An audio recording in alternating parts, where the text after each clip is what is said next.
నమస్కారం. వనవానికి స్వాగతం. ఈరోజు వార్తలలోని ముఖ్యాంశాలు. కోనసీమ జిల్లా రాయవరం మండలం రాయవరం గ్రామంలో కోనసీమ జిల్లా పాస్టర్ ఫెలోషిప్ కమిటీ ఆధ్వర్యంలో పాస్టర్ ప్రవీణ్ పగడాల మృతిపై సంతాప సభ ఏర్పాటు చేశారు. ఈ సందర్భంగా వారు మాట్లాడుతూ ప్రవీణ్ పగడాల మృతిపై సమగ్ర విచారణ చేపట్టాలని డిమాండ్ చేశారు.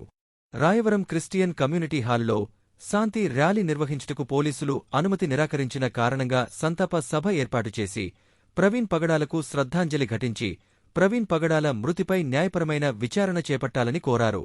ఈ కార్యక్రమంలో రాయవరం మండల పాస్టర్స్ ఫెలోషిప్ అధ్యక్షులు రెవ. జె. సాల్మన్ రాజు, సెక్రటరీ రెవ. ఎం. ప్రభావ్ కుమార్, ట్రెజరర్ రెవ. వి. శామ్యూల్ రాజు, వైస్ ప్రెసిడెంట్లు రెవ. ఎం. విలియంకేరి, రెవ. బి. చార్లెస్, జాయింట్ సెక్రటరీలు రెవ. పి. ఎఫ్రాయిము, రెవ. సిహెచ్ లివింగ్స్టన్, మండల ఫెలోషిప్ అడ్వైజర్స్, ఎగ్జిక్యూటివ్ మెంబర్లు, రాయవరం మండలంలోని అన్ని గ్రామాల క్రిస్టియన్ చర్చి పాస్టర్లు పాల్గొన్నారు. కుటుంబ ఆదరణ కొరకు, అలాగే ఆయన యొక్క మద్దతు యొక్క ఆ యొక్క చనిపోవడం గురించి మరి త్వరగా దర్యాప్తు జరగాలని, అలాగనే త్వరగా కేసు త్వరగా తేలాలని మేమందరం కూడి వారి కుటుంబం కొరకు ప్రార్థన చేస్తున్నాం. ప్రభుత్వాన్ని కూడా మనం మరి అధికారులను కూడా మనం చెప్పిన మాటను మన్నించాలి. కాబట్టి దానిని బట్టి మేము ఈరోజు పోలీసు వారు ఈ యొక్క ర్యాలీకి అనుమతి ఇవ్వని కారణంగా మరి ఈ విధంగా కూడి ఈ యొక్క ఫెలోషిప్ ద్వారా మా ప్రగాఢ సానుభూతిని, సంతాపాన్ని ఆ కుటుంబీకులకు మేము తెలియజేస్తున్నాం. కాబట్టి మీరు కూడా ఆయా సంఘాల నుండి ప్రార్థన చేయవలసిందిగా ప్రభు పేరట మనం చేస్తున్నాం.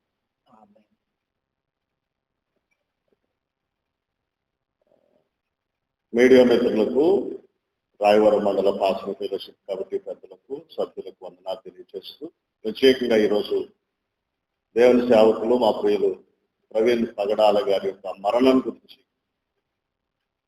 మాకెన్నో అప్పటి నుంచి ఎప్పటి వరకు ఎన్నో అనుమానాలు, అపోహలు ఉన్నాయి. ఒక ప్రక్క పోలీసు వారు మేము ఈ సీసీ ఫుటేజ్లు ఏమైతే ఉన్నాయో అవి మా ద్వారా రావట్లేదు అంటున్నారు. కానీ అప్పటి నుంచి ఎప్పటి వరకు ఏదో ఒక వీడియో వస్తూనే ఉంది. సో గవర్నమెంట్ వారిని, ప్రభుత్వ వారిని, దానికి సంబంధించిన అధికారులందరినీ మేము ఒకటే రిక్వెస్ట్ చేస్తున్నాం. ఇది రిక్వెస్ట్ కావచ్చు, లేకపోతే డిమాండ్ కావచ్చు. ఒకటే కోరుతున్నాం, వారి మరణం వెనక ఏముందో అది అతి త్వరగా బయటకు పెట్టాలని, త్వరగా దీని విషయమై కేసు పూర్తి దర్యాప్తు చేసి ఓ మంచి జడ్జిమెంట్ ని ముందుకు తీసుకురావాలని ప్రభుత్వాన్ని, అధికారులను కోరుతున్నాం.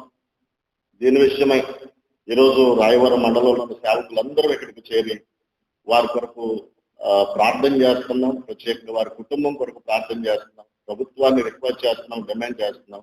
త్వరగా, ఎప్పటికే ఆయన మరణ వార్త మాకు బాధ కలిగిస్తుంటే ఆయన వ్యక్తిగత జీవితం మీద వస్తున్న రోమర్స్ కూడా మాకు ఎంతో వేదన, బాధ కలిగిస్తున్నాయి. కనుక ఇక ముందుకు వెళ్లకుండా త్వరగా ప్రభుత్వాలు స్పందించి, అధికారులందరూ కూడా స్పందించి ఈ విషయంలో ఒక కొలిక్కి తీసుకురావాలని మనస్ఫూర్తిగా అధికారులను కోరుతున్నాం.